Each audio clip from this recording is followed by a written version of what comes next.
Imagine our early ancestors. No central heating, no puffy jackets, just their wits and a few stone tools, facing a world plunged into ice. This wasn't just a bad winter. This was the Ice Age. For over 2 million years, massive glaciers advanced and retreated, reshaping continents and challenging life in every way imaginable. How did a seemingly fragile species like ours not only survive, but thrive? Let's rewind the clock. The world is getting colder. Glaciers, miles thick, are creeping down from the poles, locking up vast amounts of water and causing sea levels to plummet. The familiar landscapes we know today were completely different. Where London now stands, there might have been a desolate, frozen tundra. North America was buried under a colossal ice sheet. It was a harsh, unforgiving world. So, what was our secret weapon? It wasn't brute strength. Many larger, more powerful animals, like the woolly mammoth and the saber-toothed cat, eventually went extinct. Our advantage was between our ears, our brains. Early humans were incredibly adaptable. They didn't just endure the cold. They learned to master it. Fire was a game changer. It wasn't just for warmth. It was a community hub, a way to cook food, making it easier to digest and unlocking more nutrients. It was also a weapon, keeping predators at bay during the long, dark nights. Imagine the comfort and security a crackling fire provided in a world of ice and shadow. Next up, clothing. Forget fashion.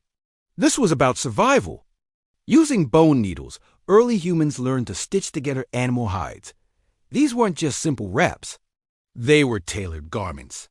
Boots, trousers, parkas, a complete winter wardrobe that trapped body heat and protected them from brutal winds and sub-zero temperatures.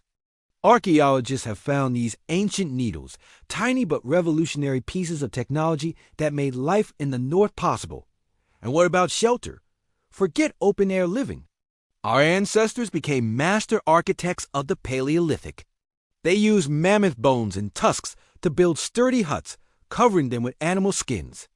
In some places, they moved in the caves, creating permanent homes decorated with incredible art that still mesmerizes us today.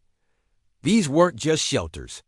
They were communities, places to share knowledge, culture, and strategies for survival. Of course, you can't survive without food. Hunting in the Ice Age was a team sport. Armed with spears and incredible understanding of animal behavior, groups of hunters would work together to take down massive prey like mammoths, bison, and giant deer. It was dangerous, high-stakes work, but a successful hunt could feed a whole clan for weeks. They wasted nothing. Meat for food, hides for clothing and shelter, bones for tools, and even art. But our ancestors weren't just surviving. They were expanding. They followed the herds, explored new territories, and settled in places that seem impossibly hostile today. This incredible journey was fueled by social networks. Groups didn't live in total isolation. They traded tools, shared information, and formed alliances. This network of cooperation was perhaps the most powerful tool of all, allowing ideas and innovations to spread rapidly across vast distances. So, when we think of the Ice Age, let's not just picture a frozen wasteland. Let's see it as the ultimate crucible that forged human ingenuity, resilience, and cooperation. It was a time that pushed our ancestors to their limits, and in doing so, unlocked the very traits that would eventually allow us to build the world we live in today. From the first spark of fire to the intricate social bonds that held communities together, the story of human survival in the Ice Age is the story of us. Thanks for watching. If you found this journey back in time as fascinating as I do, don't forget to hit that like button and subscribe for more adventures into our incredible past. See you next time.